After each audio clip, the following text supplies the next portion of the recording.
Assalamualaikum warahmatullahi wabarakatuh. Berjumpa lagi dengan saya Subaidi, calon guru penggerak angkatan 7 dari kelas 301.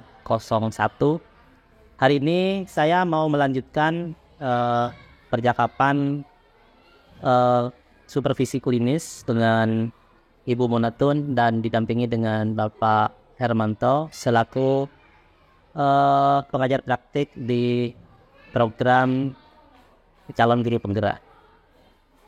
Assalamualaikum Bu Monatun. Waalaikumsalam Pak Subaidi. Baik, kita mau melanjutkan percakapan supervisi klinis yang sebelumnya sudah kita laksanakan, mulai dari pra-observasi, kemudian observasi di kelas, dan hari ini kita akan melanjutkan dengan pasca observasi. Mungkin Bu Monatun bisa menceritakan kegiatan yang kemarin dilaksanakan ketika saya melakukan observasi di kelas Bu Monatun. Ya, alhamdulillah Pak. Saya tuh belajarnya merasa senang, anak-anak juga senang. Kan saya waktu mengajar di kelas itu mengambil pembelajaran berdiferensiasi ya. Karena siswa saya itu bermacam-macam. Ada yang pandai, ada yang sedang, ada yang cukup Pak. Mereka sangat antusias sekali. Dan saya sendiri juga merasa sangat gembira lah. Itu yang gembira. Iya. Jadi itu juga berkaitan dengan pertanyaan selanjutnya sebenarnya sih. Bagaimana perasaan Bu Monatun ketika melaksanakan atau melakukan pembelajaran itu? Jadi sudah terjawab tadi. Senang ya? Senangnya kira-kira di bagian mana Bu? Kalau lebih spesifik. Yang senangnya ketika saya memberikan LKPD terhadap anak itu Pak. Senangnya saya bagi anak atau siswa yang sudah sangat pandai. Jadi mereka itu senang saat saya memberikan tugas, langsung dikerjakan, beda dengan yang orang ya Pak masih bertanya, masih saya dampingi. Ya, saya lihat juga di observasi yang saya lakukan kemarin Bu Monatun mendampingi lebih banyak mendampingi siswa-siswa yang kelompok yang sebelah itu. Sebelah timur ya, kelompok 3 ya. Terus ini Bu, mungkin bisa diceritakan apa kekurangan yang Ibu rasakan ketika melakukan pembelajaran itu?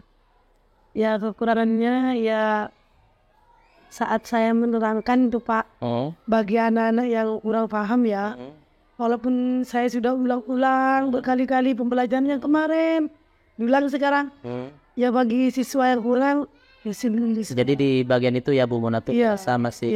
Iya. Baik, kalau tadi kekurangannya apa ada hal yang yang menjadi kelebihan kira-kira yang Ibu lakukan di pembelajaran? Ya kelebihannya kalau menurut saya ya itu Pak, kebanggaan saya dan juga penerimaan siswa terhadap pembelajaran yang saya berikan itu Pak kelebihannya. Jadi mereka merasa bangga, tapi itu bagi siswa yang sudah sangat mampu gitu yang sangat pandai Jadi hanya saya memilih pembelajaran berdiferensiasi ya karena murid saya dalam kelas berbeda-beda gitu. Baik. Kemudian ini Bu, kemarin di awal itu sebelum pra-observasi kita membincangkan atau kita merefleksi skala yang Bu Monatun punya ketika akan mengajar gitu. Kalau sekarang kalau saya tanya dari skala 1 sampai 10 kira-kira Bu Monatun sudah ada di angka berapa itu? Kemarin berapa ya? 6 apa 5? 6. Kira-kira berada di angka 8 ya. Angka 8 berarti lumayan pesat. Iya. Tapi saya mesti harus belajar lagi Pak tentang sosial emosional gitu. Oke. Oh iya, Bu Monatun kemarin juga menyertakan di samping pembelajaran berintegrasi juga pembelajaran sosial emosional ya. Oke. Mungkin secara apakah secara spesifik Bu Monatun ingin melanjutkan ke ke angka yang lebih besar atau ke angka ideal yang Ibu harapkan gitu ya? Kira-kira sebenarnya pengen yang angka yang ideal itu Pak. Apa angka 8 belum ideal? Ya kalau menurut saya sudah ideal. Sudah ideal, tapi masih ingin lebih lagi. Masih ingin lebih lagi, ya. Oke. Terkait dengan itu, apakah rencana tindak lanjut yang akan Ibu Monatun lakukan? Terhadap murid ya Pak. Eh, Ya saya akan terus belajar tentang pembelajaran berdiferensiasi itu Pak. Dan sosial emosional juga. Oke. Ya. Kira-kira kalau ingin belajar lebih lanjut, Bu Monatun akan belajar dari mana, pada siapa, atau ada cara spesifik Ya. yang akan digunakan? Ya bisa melihat dari HP, bisa juga kepada Pak Abten belajarnya. Di HP itu di PMM ya. Iya di PMF, Oke. ya. Terus ada lagi? Ya itu loh Pak. Wah. Kan masih dekat dengan Bapak, bisa bertanya kalau saya kurang gitu loh Pak. Kalau saya Nggak apa-apa kan Pak? Iya. Iya. baik, mungkin ada anggapan Pak dari Pak. Bapak ini. Kalau dari saya sampai di situ sih, mungkin ada masukan Hari ini ya Pak. sudah berjalan dengan bagus dan ada progres dari pembelajaran sebelum pelaksanaan coaching tadi, sebelum pelaksanaan terrealisasi sampai pelaksanaannya tadi. Iya. Jadi ada peningkatan dari grade 6 ke grade 8. Iya. Saya gitu. Silakan dulu. Ya, tentu saja karena masih dalam tahap belajar. Belajar ya masih tahun ini kan Pak.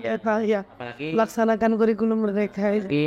pembelajaran berdiferensiasi dan sosial emosional merupakan hal baru yang Iya. mungkin Monatun Baru sekarang Iya. selama 18 tahun mengajar baru. Ya, utamanya yang sosial emosional ya. Iya. Kalau pembelajaran berdiferensiasi sebenarnya secara tidak sadar, Iya. secara tidak sadar mungkin kita sudah biasa dilakukan. Iya biasa. Istilahnya saja. Kecilnya saja ya, yang baru dengar Iya. tahun ini. Karena dari sebelumnya di kelas Bu Monatun juga sudah di ini ya, di peta-petakan ya, mana yang Iya. belum bisa baca, mana yang Sudah iya. apa yang sudah lancar membaca. Iya. Oke. Mungkin itu Bu percakapan kita terkait dengan pembelajaran yang saya observasi di kelas Bu Monatun. Semoga ke depannya Bu Monatun dapat mengambil pelajaran dari kegiatan yang sudah kita lakukan, prosesnya dari pra, kemudian di observasinya, kemudian hari ini di pasca observasinya. Iya. Terima kasih saya sampaikan kepada Bu Monatun, juga kepada Pak Herman First langsung pengajar. Sama-sama Pak, terima kasih juga atas bimbingannya kepada saya sehingga saya lebih berkembang artinya dalam belajar. Terima kasih. Ya. Bapak juga. Baik. Mungkin itu yang bisa saya bagikan terkait dengan supervisi klinis yang telah saya lakukan mulai dari pra observasi, kemudian observasi, dan saat ini pasca observasi. Demikian, sampai jumpa di video berikutnya. Saya Sudaidi. Wassalamualaikum warahmatullahi wabarakatuh. Waalaikumsalam warahmatullahi wabarakatuh.